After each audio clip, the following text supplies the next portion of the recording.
Glória a Deus. Tem um pessoal em pé aí que quiser sentar. Tem lugar aqui na frente também. Fica à vontade. Glória a Deus por aquilo que Deus tem feito em nosso meio. Glória a Deus pelas pessoas que têm se encontrado, têm caminhado com a gente. Agradeço já de início a cada visitante que está aqui. Glória a Deus, em nome de Jesus. Seja uma manhã de encontro com o Senhor. Amém? Confesso para vocês que hoje eu estou muito feliz, irmãos.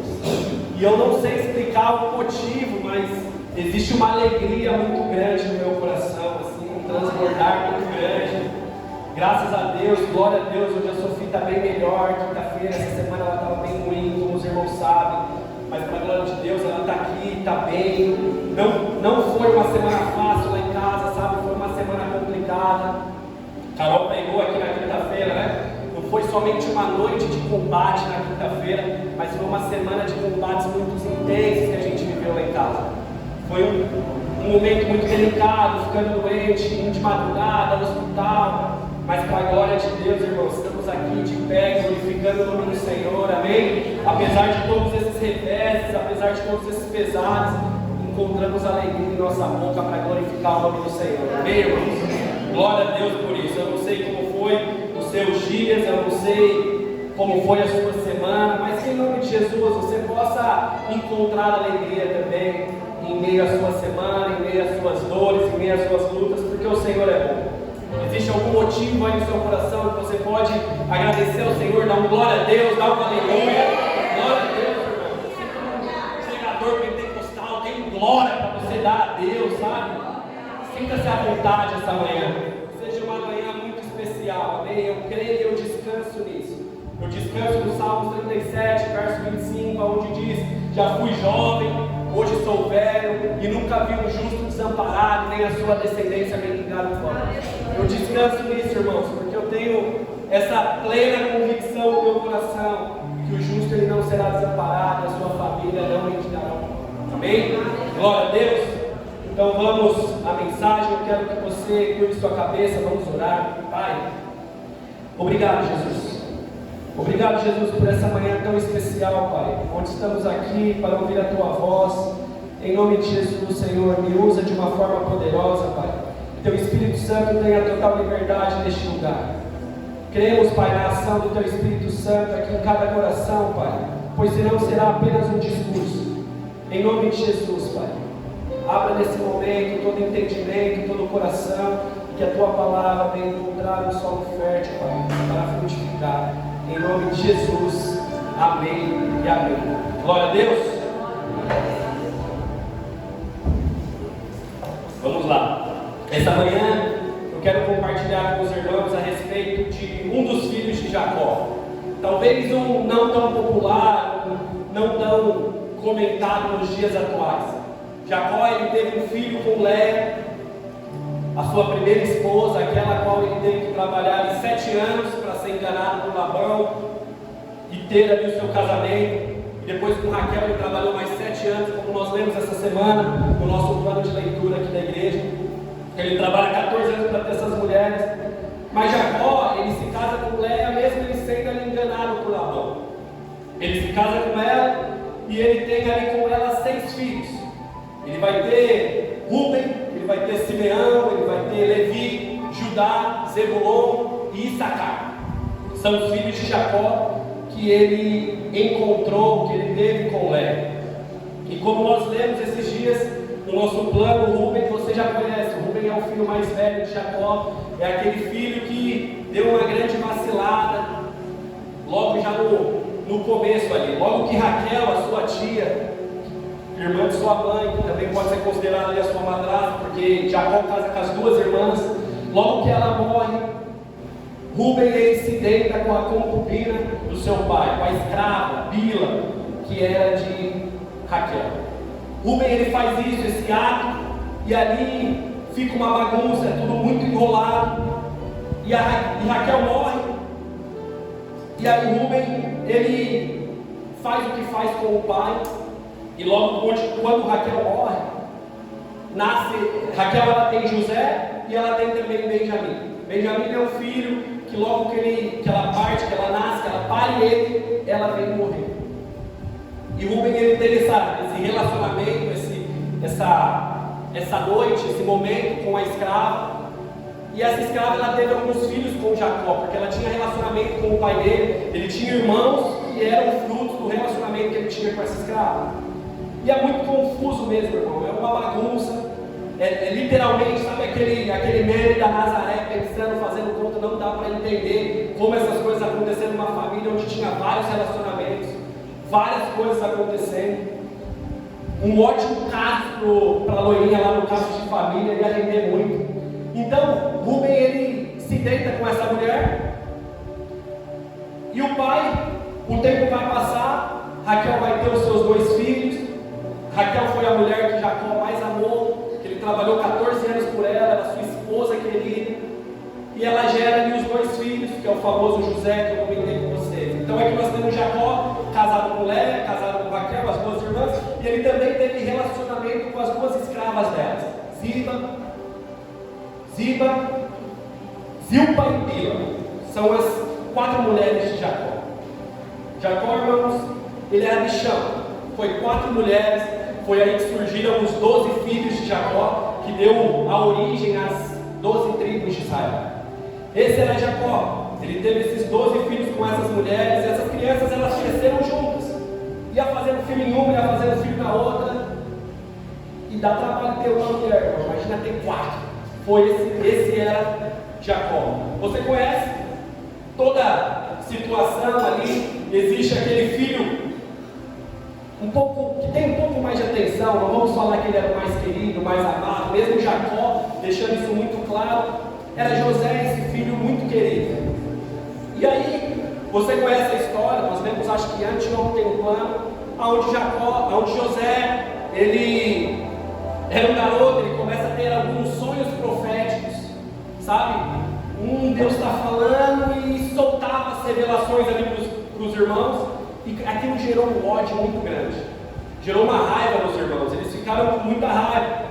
E aqui já fica uma grande dica antes de entrar na mensagem: cuidado com quem você compartilha os seus sonhos, cuidado com quem você compartilha os seus planos, os seus alvos. Porque nem todo mundo que está do teu lado está pronto para ver o seu sucesso. Nem todo mundo que está do seu lado, que fala está junto, realmente está junto com você. Nem todo mundo que te aplaude, que se alegra, realmente está contente com a sua vitória. Que a gente possa ter isso muito claro no nosso coração. Mulheres, homens também, mais mulheres que gostam de abrir o coração para outras mulheres. Você saiba para quem você está abrindo o seu coração. Você saiba para quem você está abrindo as suas dores, sabe? Que você saiba. Isso é muito real, porque José compartilhou aquilo com os irmãos, e aquilo gerou muita raiva no coração dele. Existem muitas pessoas, irmãos, que vão se alegrar na sua tristeza. E quando você tiver um momento de vitória, elas não vão se alegrar com você. É aquela famosa frase, sabe? Que você esteja bem, mas nunca melhor que eu. Que você esteja prosperando, mas que nunca esteja numa posição melhor que a minha. Então, que você possa ver isso. E José, ele foi um bocão, ele falou demais. E ali ele fala demais ali, e os irmãos, eles tramam um plano. Eles arrumam um jeito de resolver essa situação. Eu até compartilhei essa semana, né, no grupo da igreja, aquela famosa frase de Instagram que a gente fala, né? Nossa, essa semana eu estou sem dinheiro, não vai ter jeito, vou ter que vender a minha irmã. Os caras fizeram isso. Eles venderam o irmão deles. Foi dito e feito. Poucas, ele vai sonhar lá no Egito agora. Agora deixa ele contar esses sonhos lá para os caras do Egito. Nós vamos vender ele. E vamos ler junto essa passagem, para pegar o contexto aqui. Abre sua Bíblia comigo, em Gênesis 37, a partir do versículo 19. Só para criar um contexto aqui.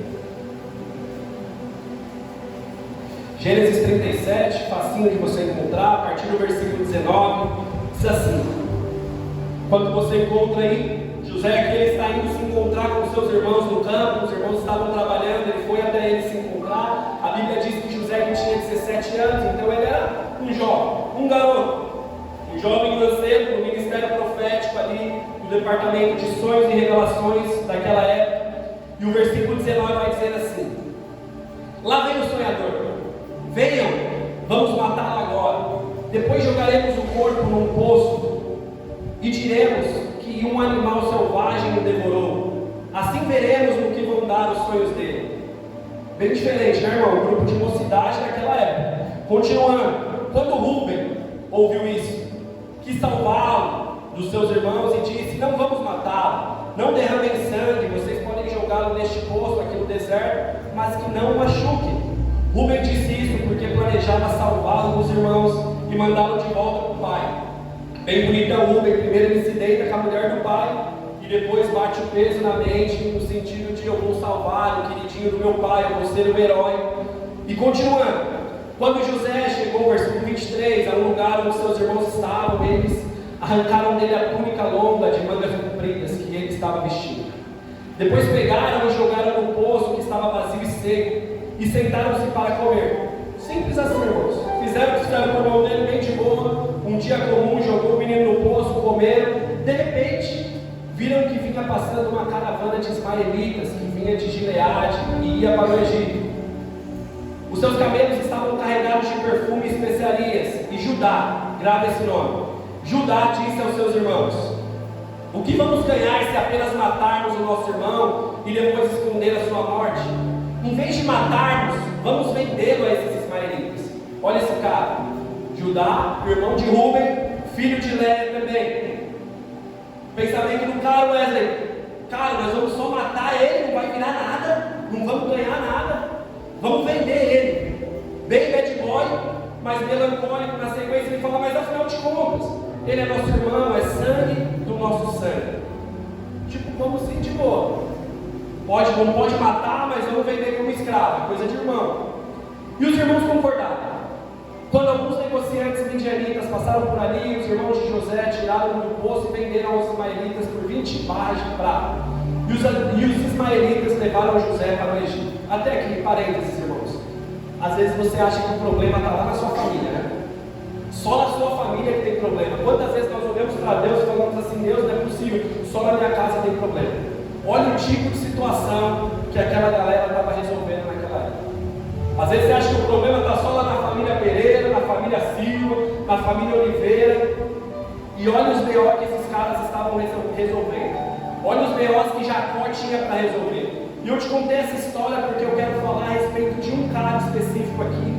Um desses filhos de Jacó, que não é nem Rúben, não é José, mas é Judá.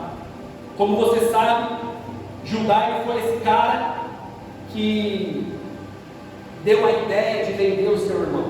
Ele que falou para os caras: não, para que vamos matar, para que vamos esquecer, vamos ganhar algo com isso, vamos vender o nosso irmão, vamos colocar ele como escravo na casa de Potifar. Judá foi esse garoto, esse homem que deu essa ideia. Ele fez o que fez e é no capítulo 38 de Gênesis. É nesse capítulo 38 que vai trazer um pouco mais sobre a história dele, vai trazer um pouco mais de entendimento. Então eu quero que você já só uma folha para frente, capítulo 38. Hoje nós vamos ler bastante, irmãos, para a glória de Deus. Às vezes tem igreja que você vai que o pregador nem manda você abrir a Bíblia, hoje vai compensar, amém? Ô glória! Então versículo 1 do capítulo 38. Presta muita bem atenção nessa história.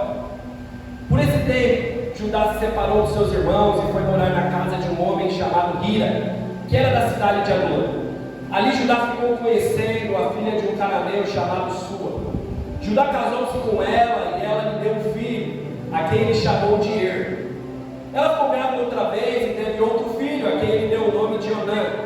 Depois ela teve mais um filho, em quem ela pôs o nome de Selá.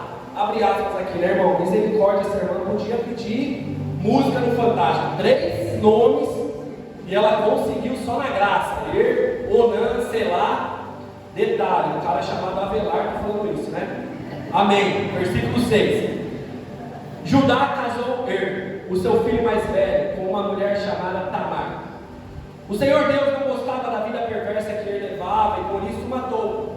Então Judá disse a Onã: vá, tenha relações com a viúva de seu irmão. Assim você cumprirá o seu dever de cunhado para com o seu irmão. Aqui existia uma lei mosaica que era o levirado, aonde o irmão que ficava, ele era obrigado a casar com a viúva do seu irmão no caso deste seu irmão não ter deixado nenhum descendente, para que a linhagem continuasse. Existia uma lei mosaica que era necessário isso. Então você tinha um irmão, se seu irmão não engravidou a mulher dele, quando ele morresse, você precisava ter relação para que a linhagem dele seguisse. Então o versículo 9 vai dizer que Onã ele sabia que se o filho que nascesse, não seria considerado dele. Por isso, cada vez que ele tinha relações com essa viúva, ele deixava que o sangue caísse no chão, para que o seu irmão não tivesse descendentes por meio dele. O Senhor ficou desgostoso com Onã e também resolveu matá-lo. Daqui sai aquele famoso pecado de Onã. Não sei se você já ouviu falar essa expressão. Pessoas acham que o pecado de Onã foi o fato do sangue ter caído no chão, quando na verdade o pecado de Onã foi a desobediência a uma lei mosaica. Existia uma lei que ele precisava cumprir, ele precisava trazer a descendência para a família, para o irmão, para a linhagem, e ele não fez isso. E aqui esse é um texto, irmãos, muito mal compreendido.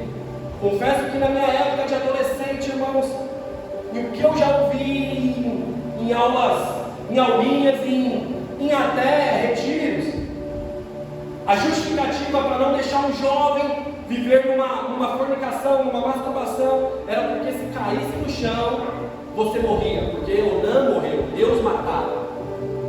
E existem homens até hoje que acreditam que, com base nesse texto, Deus ele é contra o preservativo, o anticoncepcional, porque senão você está como jogando ele ao chão. Mas que, em nome de Jesus, você entende, irmãos? Senão, se cada jogo fosse um gol, 12 filhos igual Jacó, era pouco. O Eslão, 4 já, né? O Eslão, correndo. 3, oh glória. Mas imagina, então o pecado de Onã foi a desobediência a uma lei mosaica. Esse foi o pecado dele. Então, continuando, o Senhor matou Onã e restou apenas Selá. E olha o versículo 11. Então Judá disse a Tamar, a sua nora: volte para a casa do seu pai e continue viúva até que meu filho Selá fique adulto. Judá disse isso porque ele tinha medo que Selá fosse morto também, assim como aconteceu com seus irmãos. Até eu, né, irmão? Que loucura! Imagina, você viu que o seu irmão se relacionou com aquela mina, morreu. O outro irmão foi lá, também morreu. Aí você olha, a linda está aqui, ó, vem bebê. Você é louco? Vou morrer também. Selá achou que ele ia morrer. Como isso? E assim Tamar foi morar na casa do pai dela. Versículo 12. Passado algum tempo, a mulher de Judá morreu.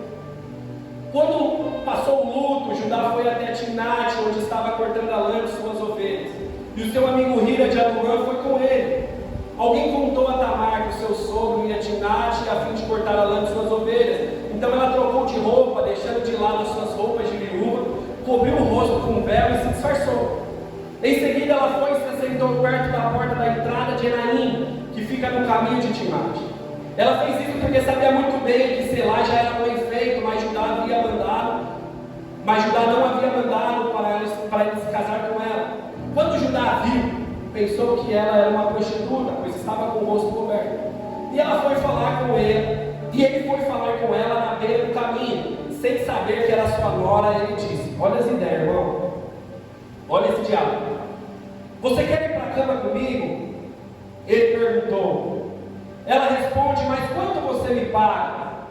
Ele diz: eu lhe dou um cabrito no meu rebanho. Está bem, disse ela, mas deixa alguma coisa de garantia para que você possa me mandar realmente esse cabrito. Chega a ser engraçado. Olha essa cena, entendo que a moeda era essa, mas olha só a cena de filho de Jacó. E o versículo 18 continua: o que você quer que eu a deixe? Ela respondeu: deixe o seu sinete, o cordão e também o bastão que você tem na mão. Então Judá entregou os objetos, teve relações com ela e Tamar ficou grávida. Tamar voltou para casa, tirou o véu, vestiu as suas roupas de viúva. Mais tarde Judá mandou o seu amigo Hira levar o cabrito e trazer de volta os objetos que haviam deixado com ela, mas Hira não encontrou. Ele perguntou aos homens de Enaim se sabiam onde estava aquela prostituta que costumava ficar na beira da estrada. E responderam a ele: aqui nunca teve nenhuma prostituta. Hira voltou e disse a Judá: não encontrei a mulher. Os homens do lugar disseram que ali não tem nenhuma prostituta. Então Judá disse: Pois bem, que ela fique com as minhas coisas, assim ninguém vai zombar de nós. Eu mandei o cabrito, mas você não encontrou a mulher. Passando alguns meses, foram dizer a Judá: a sua nora agiu como prostituta e agora está grávida. Judá logo disse: tragam essa mulher para fora a fim de ser queimada. Quando estavam tirando ela de sua casa, ela mandou dizer ao sogro: quem me engravidou foi o dono dessas coisas. Examine e veja de quem é o sinete, o cordão, o bastão. Judá reconheceu essas coisas e disse: ela tem razão ela tem mais razão do que eu. Pois prometi casá-la com meu filho, mas não cumpri a promessa e nunca mais teve relações com ela. Na hora de Tamar dar à luz, descobriram que ia ter gêmeos. Quando ela estava no trabalho de parto, um dos gêmeos pôs a mão para fora, a parteira pegou uma fita e amarrou na mão dele e disse: este saiu primeiro. Mas ela puxou a mão e o irmão gêmeo nasceu primeiro. Então a parteira, como você abriu o caminho, colocaram o nome dele de Pérez. Até aqui, irmãos. Por que eu preguei essa história? Por que eu preguei esse texto a respeito desse cara chamado Judá? Esse cara que, sabe, vendeu o irmão, esse cara que se deitava com prostitutas, esse cara que foi filho de uma mulher que praticamente foi rejeitada. A única coisa que segurava Jacó ali era porque ela dava filhos e Raquel era uma mulher que não tinha filhos. Um cara que engravidou a sua nora achando que era uma prostituta. Um cara todo errado, um cara todo do avesso. Por que nós estamos falando a respeito dele? Sabe, Deus colocou essa manhã algo no meu coração para que eu e você pudéssemos entender, nós como igreja, pudéssemos entender que não é sobre nós, irmão, mas é sobre Cristo, é sobre Ele. E eu quero que você me entenda muito bem nessa exposição. E o título desse sermão essa manhã é Graça, Favor e Merecido. Graça, favor e merecido. E o último texto que você vai ler essa manhã, abre comigo para que juntos você possa encontrar prazer em ler genealogias e se emocionar com elas. Abre em Mateus capítulo 1. Talvez essa semana no nosso plano de leitura você pulou a genealogia quando tivemos que ler Esaú e Jacó. Você possa encontrar emoção, prazer em ler isso. Mateus capítulo 1. Livro da genealogia de Jesus Cristo, filho de Davi, filho de Abraão. Versículo 2 diz assim: Abraão gerou Isaac, Isaac gerou Jacó, Jacó gerou Judá e seus irmãos, Judá gerou Pérez e Zera, cuja mãe foi Tamar. Jesus, em sua infinita soberania, em sua infinita sabedoria, ele poderia ter escolhido vir da linhagem de qualquer um filho de Jacó. Poderia ter escolhido vir da linhagem de José, o grande.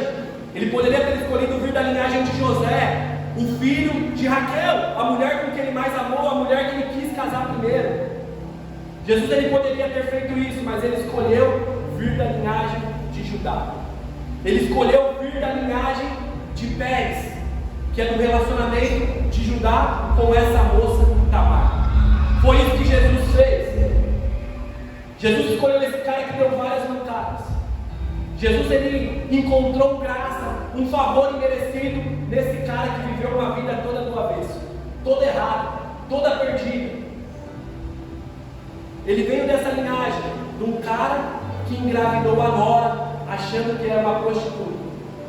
Foi nessa linhagem, a linhagem de Jesus. Se nós olharmos nesse capítulo 1 de Mateus, nós vemos que tem de diversos improváveis, diversas pessoas que não tinham qualidades, méritos nenhum para estarem ali, mas uma graça encontrou aqueles homens, um favor imerecido encontrou. Versículo 5, já que você está com ela aberta, vai dizer: Salmão gerou Boaz. Salmão, ele casou com Raabe. Raabe foi aquela prostituta de Josué. Jesus veio dessa linha, do casamento de Boaz com Raabe, do casamento de Salmão com Raabe veio Boaz. Boaz foi aquele que casou com Ruth, aquela mulher que não abandonou a sua sogra Noemi, aquela viúva. Foi fruto desse relacionamento que saiu Obed, que foi o pai de Jessé, que foi o pai do rei Davi. Dessa linhagem, rei Davi, com o seu casamento com a mulher de Urias, Batseba, que saiu Salomão. E é nessa linhagem que Jesus escolheu. Essa foi a descendência, essa foi a linha que Jesus, em toda a sua soberania, decidiu seguir aqui na terra. É uma graça, um favor imerecido a homens totalmente improváveis, homens totalmente sem qualificações, sabe? Por que eu estou trazendo esse texto? Por que esse texto rasgou meu coração essa semana? Às vezes você, sabe, eu não sei o que você está passando, mas eu quero que você entenda, olhando para esses homens, que não existe rejeição quando o Senhor te escolheu.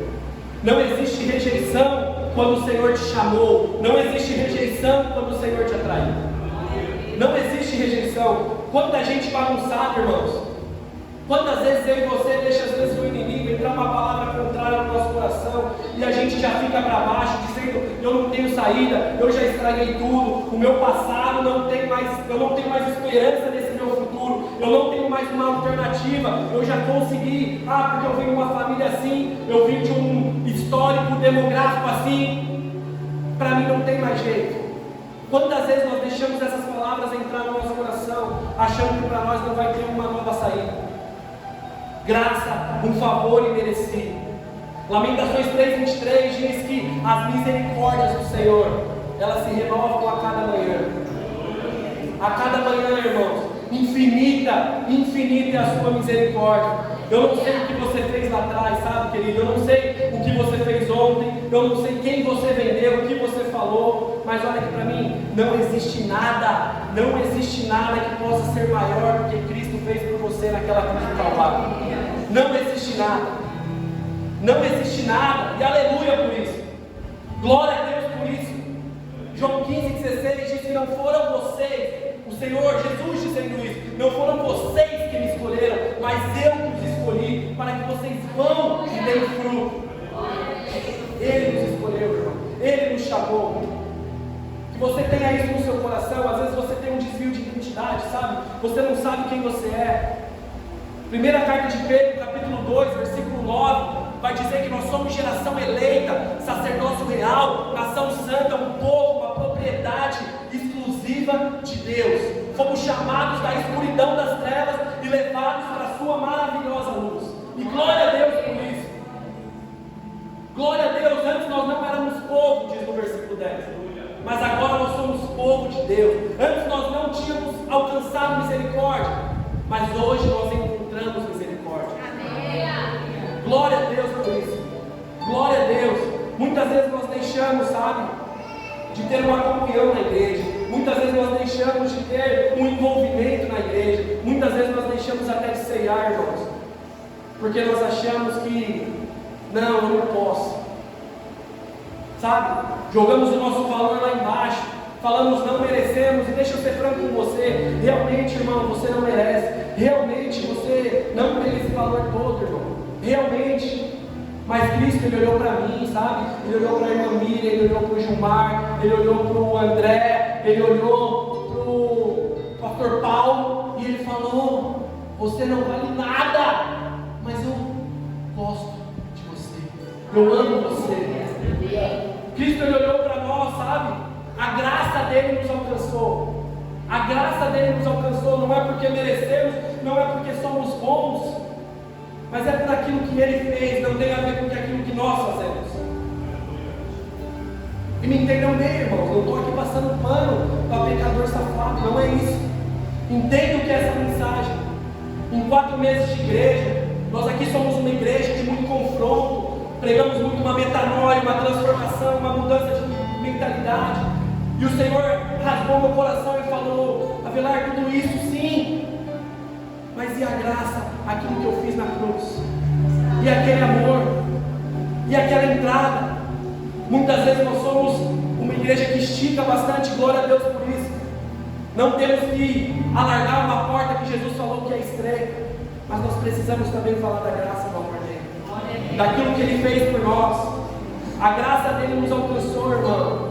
E a graça dele não tem a ver, Joyce, com o quanto você roda no manto, sabe? Não tem a ver com o quanto a Flávia lê a Bíblia. A graça dele não tem a ver, sabe, irmãos, com o quanto de demônio você expulsa. A graça dele nos alcançou. Não tem a ver comigo, não tem a ver com você, tem a ver com aquilo que ele fez por nós, aquilo que ele conquistou naquela cruz por mim e por você. Essa é a graça. Essa é a graça, o favor imerecido. O clássico é Efésios 2:8. O que diz Efésios 2:8, irmão? Sois salvos pelas obras, é isso? Sois salvos pelas minhas orações e pelos meus jejuns. Sois salvos pelo envolvimento que eu tenho na minha comunidade local, na minha igreja. Sois salvos pelas rajadas de línguas estranhas que eu dou. É isso que diz. Diz, sois salvos pela graça, mediante a fé, não por obras para que ninguém se glorie, mas isso é dom gratuito de Deus. Glória a Deus por isso, irmãos. Glória a Deus, bendiga o nome do Senhor. Porque se dependesse de mim, se dependesse de você, irmãos, não íamos arrumar nada, não conseguiríamos nada, não conseguiríamos nada. Eu senti muito essa manhã de compartilhar um texto como esse, irmãos, não dizendo como todas as nossas ministrações aqui, daquilo que nós precisamos viver, daquilo que precisamos romper, daquilo que precisamos mudar, mas essa manhã é reservada para aquilo que Jesus fez por nós. Amém. Aquilo que Ele fez pela minha e pela sua vida, pela igreja. Existem lugares, sabe, eu concordo, eu sinto um pouco essa dificuldade, eu abro meu coração, porque existem lugares que pregam tanto essa graça. Tem lugares que pregam de uma forma melhor, eles apresentam uma hipergraça, sabe?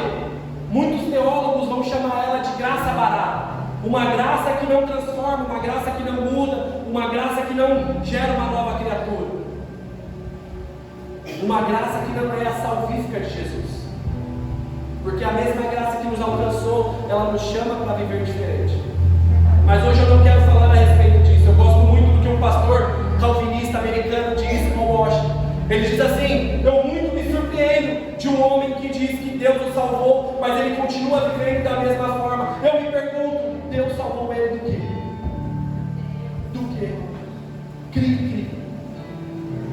Se nós falamos que Deus nos salvou e nós vivemos da mesma forma, do que Deus nos salvou? Do que Deus nos salvou? Mas esse fato de muitas pessoas pregarem talvez uma graça de uma forma equivocada, isso não pode nos tirar a base de falarmos da graça salvífica de Jesus, da graça verdadeira do Senhor.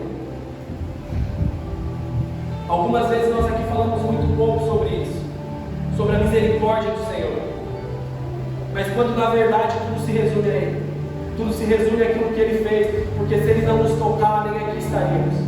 Se Ele não abriu o nosso coração, nem aqui nós conseguimos ouvir essa palavra.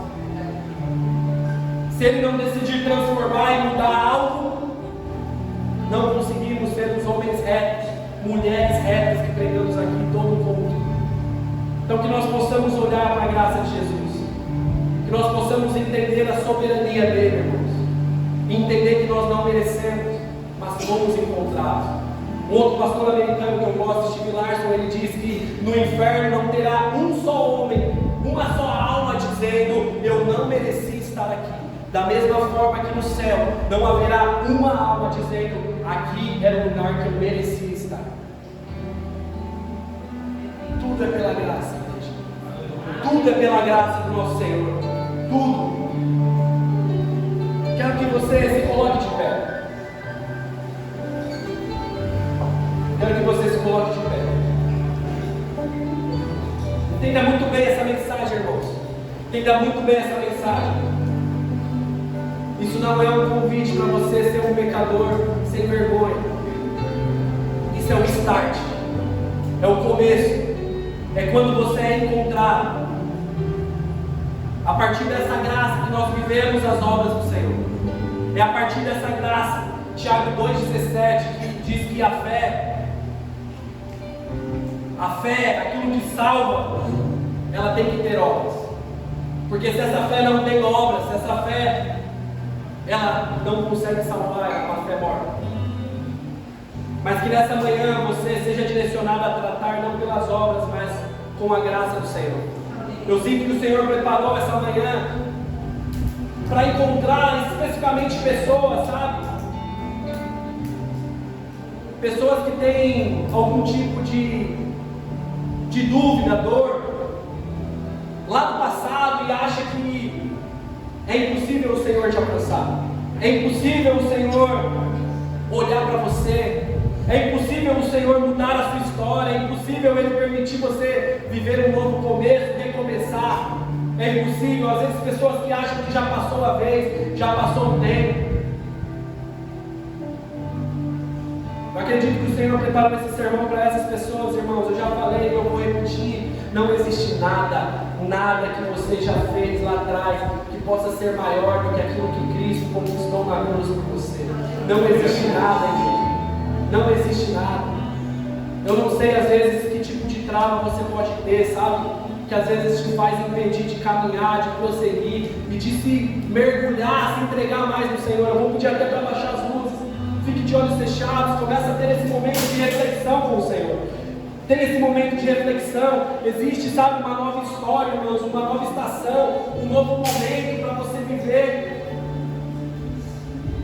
Não deixe essas marcas antigas, sabe? Feridas no passado. Às vezes você colocou um band-aid e a cicatriz ela está lá aberta ainda. Ela nem cicatrizou, a ferida ela está aberta. Que você possa olhar para ela, você que ainda não conseguiu superar. O Senhor está querendo fazer novo de novo essa manhã. Está querendo trazer novas coisas nessa manhã, irmãos. Não tem a ver com você, não tem a ver com aquilo que você fez, sabe? Não tem a ver com aquilo que quem você era. Efésios 5,14 diz: desperta, ó tu que dormes, desperta, base, você que está dormindo, desperta, entenda o real sacrifício de Jesus naquela cruz.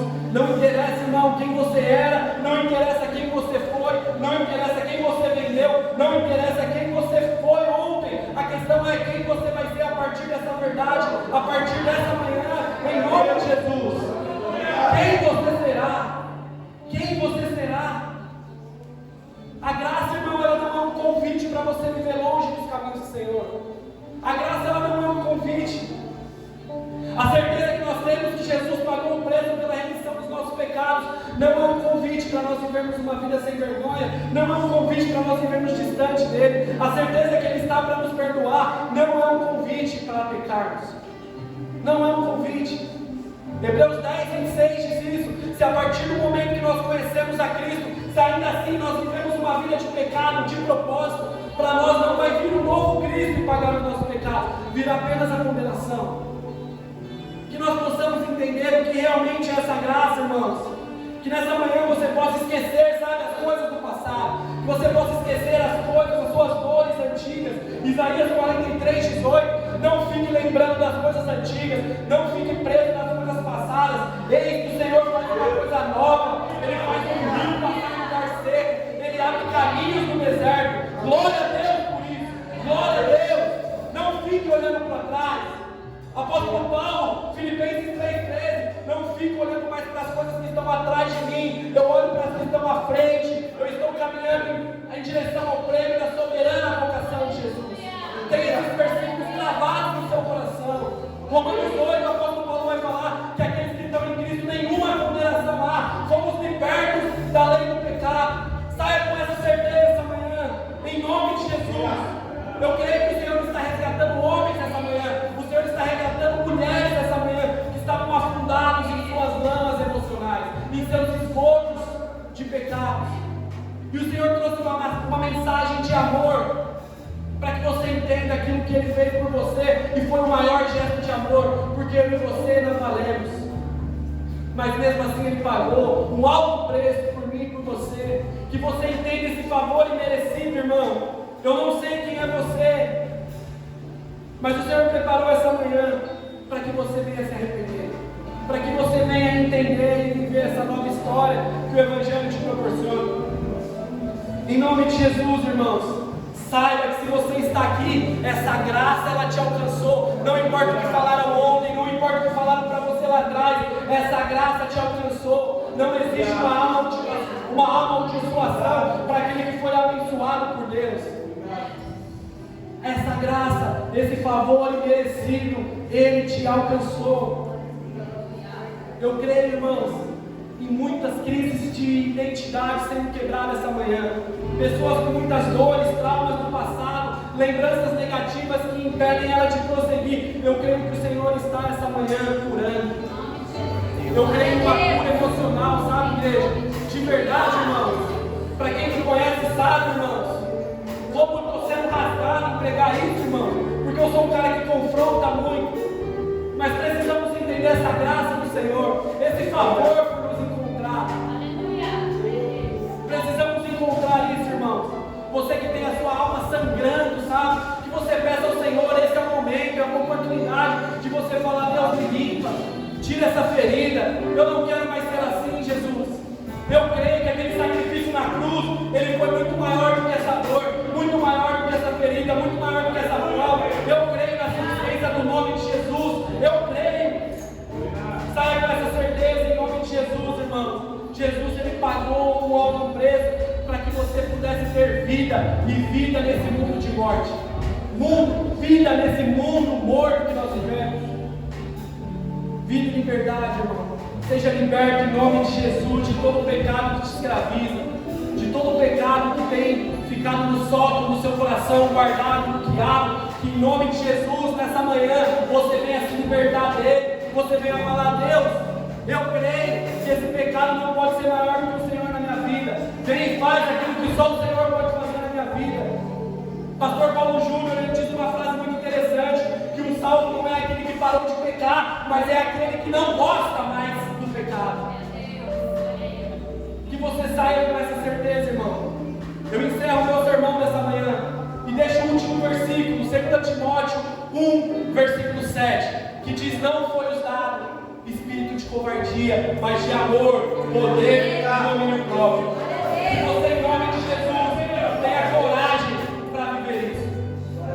Não foi te dado um espírito de covardia. Tenha coragem para viver essa graça, esse favor do Senhor. Vamos adorar ao Senhor nesse momento. Eu vou estar aqui embaixo. Eu, a liderança da igreja, nós vamos estar aqui embaixo. Se você, sabe, irmão, sente que precisa de uma oração, se você sente que precisa de um abraço, se você quer vir aqui, estaremos aqui. Essa oportunidade ela se abre. O Evangelho foi pregado, irmãos. O Evangelho foi pregado. Então esse é o momento de você se refletir e avaliar como você está levando a partir dessa verdade que foi te apresentada essa manhã. Um grande reformador que eu amo, Charles Haddon Spurgeon, ele fala que o Evangelho, o Senhor, ele não puxa ninguém pelo cabelo, ele atrai pelo coração. Então, irmãos, não vou ficar aqui te assistindo, sabe? Estamos aqui, iremos adorar ao Senhor. E glória a Deus por essa manhã. Que você tenha o seu momento. Se você sentir que precisa vir, ter um abraço, orar, nós estamos aqui. Mas tenha principalmente o seu momento com o Senhor. Em nome de Jesus.